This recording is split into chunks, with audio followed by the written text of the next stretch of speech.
In this video, I'm going to show you how you can quickly check your phone number if you have an iPhone. If you find this video helpful, be sure to like the video and subscribe to the channel with all notifications on for even more iPhone tips like this. Now, if someone needs to contact you and you're not 100% sure what your number is, here's how you can find it. Begin by clicking on the Settings app on your iPhone, and then you should see this little search bar up at the very top. Select it. From here, go ahead and type in phone just like so and click on the phone app when it does appear.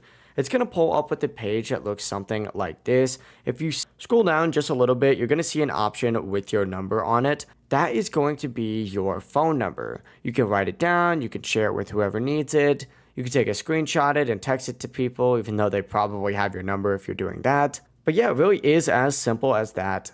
If you do have any questions, don't hesitate to ask us down in the comment section below, and remember to like and subscribe for even more videos like this. It really does help with the channel and lets us know that you want more iPhone tutorials. Have a great rest of your day. Peace.